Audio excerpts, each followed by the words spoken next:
দাদা বৌদির বিরিয়ানি তোমাদের কাছে লাভ নাকি ইমোশন? আমার কাছে তো মনে হয় দুটোই। তো যাই হোক, চলো আজকের ভিডিওটা শুরু করি। হ্যালো সবাইকে, সবাই কেমন আছো? আশা করি সবাই খুব ভালো আছো। তো বউ ভাতের পরের দিনই যাচ্ছি ব্যারাকপুরে দাদা বৌদির বিরিয়ানি খেতে। আমার বোনেরা মানে আমার বরের শালিরা তার জামাইবাবুর কাছে গিয়ে আবদার করেছিল যে আজকে তাদেরকে নিয়ে কোথাও ঘুরতে যেতে হবে বা খেতে নিয়ে যেতে হবে। তাই তাদের আবদার রাখতেই আজকে যাওয়া হচ্ছে ব্যারাকপুরে। আর আমরা তো দৌড়ে দৌড়ে ট্রেন ধরছিলাম, কিন্তু আমার এই বোনটা একদম পিছনে পড়ে গেছিলো, ও দৌড়াতে পারছিলাম, তাই জন্য ট্রেনটা ধরাও হয়নি। এরপর আর কি আধা ঘন্টা লেট ট্রেনের, আধা ঘন্টা পরে ট্রেন জন্যই আমরা সবাই মিলে দৌড় দিয়েছিলাম। স্টেশনে ঢুকে গেছিলো ট্রেন, কিন্তু এই মেয়েটার জন্য ট্রেনটা ধরতে পারিনি। তো কী করা যাবে, এখন সবাই বসে বসে ফোন ঘাটছে।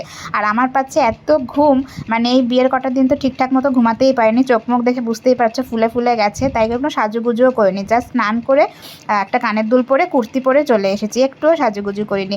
আর এদিকে তো আকাশের অবস্থা দেখে মনে হচ্ছে বৃষ্টি নামবে। জানি না আদৌ ব্যারাকপুর পৌঁছানোর আগেই বৃষ্টি নেমে যাবে নাকি। এরপর সবাই মিলে গল্প করতে করতে তারপরে ট্রেন ঢুকে গেছিলো। তো এখন চলো ট্রেনে ওঠা যাক। আর আমি যেতে যেতে ওদেরকে জিজ্ঞাসা করছিলাম যে কে কী খাবি বল, কারণ এরপরে ওখানে গিয়ে ডিসাইড করতে করতে অনেকটা সময় চলে যায়। তাই জন্য আগেই নিজেরা ভাবছিলাম, কিন্তু ওই সবারই ইচ্ছা শুধু বিরিয়ানি খাওয়ার। এরপরে দেখি ওখানে গিয়ে মেনু কার্ড তো দেখতেই হবে, ওখানে গিয়ে তারপরে আরও কিছু একটা অর্ডার করে দেবো। তো ফাইনালি আমরা ব্যারাকপুরে পৌঁছেও গেছি। এখন চলো যাওয়া যাক। অনেক দিন পরে আসলাম আজকে দাদা বৌদির বিরিয়ানি খেতে, প্রায় 4 বছর পরে। মানে বিয়ের আগে এসেছিলাম একবার, তারপরে আর আসা হয়নি, তারপরে এই আসলাম আজকে। তো এই ধরো 4 বছরই হয়ে গেছে। এখন তো অনেকের মুখেই শুনছি যে এখানকার বিরিয়ানি টেস্ট নাকি আর আগের মতো নেই। এখন জানি না সেটা কতটা সত্যি কতটা মিথ্যে, আজকে খেলে সেটা বুঝতে পারবো। আর এই যে বড় বড় স্টেশনে এরকম ফ্ল্যাগ লাগানো থাকে, এটা আমার দেখতে এত ভালো লাগে। তো এসেই তো দেখছি বিরাট লাইন পড়ে রয়েছে, কখন আমরা ঢুকবো কি জানি। তো এখানে আমার বর ওদের সাথে কথা বলছিল যে আমরা 5 জন আছি, সবাই যেন একসাথে ঢুকতে পারি সেরকমই যেন সিট আমাদের দেয়। তো আমি তো এখানে দাঁড়িয়ে মানে অনেকক্ষণ ধরে দাঁড়িয়েছিলাম আমরা সবাই মিলে, এত ভিড় এখানে। তো যাই হোক, তারপরে ফাইনালি আমরা ঢুকতে পেরেছি। অলরেডি 3:20 বাজে, দেখতেই পাচ্ছ সেটা তোমরা।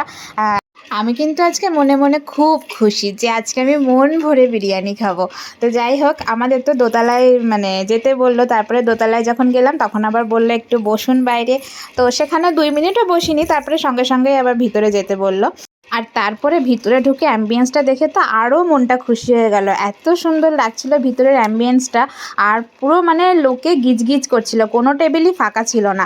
তো যাই হোক, ফাইনালি আমরা বসেও পড়েছি। আর ডেকোরেশনটাই তো আমি শুধু দেখে যাচ্ছিলাম, কি সুন্দরটাই না লাগছিল। এর আগে তো মানে নিচে শুধু ওই হোটেলটাই ছিল, এই রেস্টুরেন্টটা 5তলা রেস্টুরেন্টটা হওয়ার পরে আমি কখনো আসিনি, এই প্রথম আসলাম। আর দেখো কত পুরোনো এই দোকানটা, সেই 1963 সালের, তাহলে ভাবো কত পুরনো। তো ফাইনালি আমাদের স্যালাড দিয়ে দিয়েছে। আর আমরা হচ্ছে বিরিয়ানির প্রথমে একটা অর্ডার করেছিলাম, সেটা মাছের মনে হয় কিছু একটা আইটেম ছিল, আমার আইটেমটার নাম এই মুহূর্তে আর মনে নেই, কিন্তু এটা খেতেও খুব সুন্দর ছিল।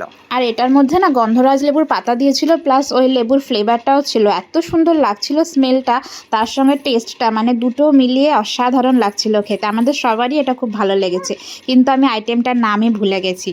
আর তারপরে এটা খেতে খেতে চলে এসেছিলো আমাদের সবার প্রিয় বিরিয়ানি। তো ফার্স্টে তো আমরা 4 প্লেট অর্ডার করেছিলাম, কারণ আমরা আগে যখন খেয়েছিলাম তখন কোয়ান্টিটিতে এতটাই দিত যে সেটা একজনের পক্ষে শেষ করা একটু টাফ হয়ে যেত। সেটা ভেবে আমরা 5 জনের জন্য 4 প্লেট অর্ডার করেছিলাম, কিন্তু দেখলাম লাস্টে গিয়ে কমই হলো, তাই লাস্টে আবার একটা প্লেট অর্ডার করতে হলো। সত্যি কথা বলতে এখন দেখলাম কোয়ান্টিটিটা আগের থেকে অনেকটাই কমিয়ে দিয়েছে, প্লাস টেস্টও আর আগের মতো অতটা ভালো আমার লাগলো না।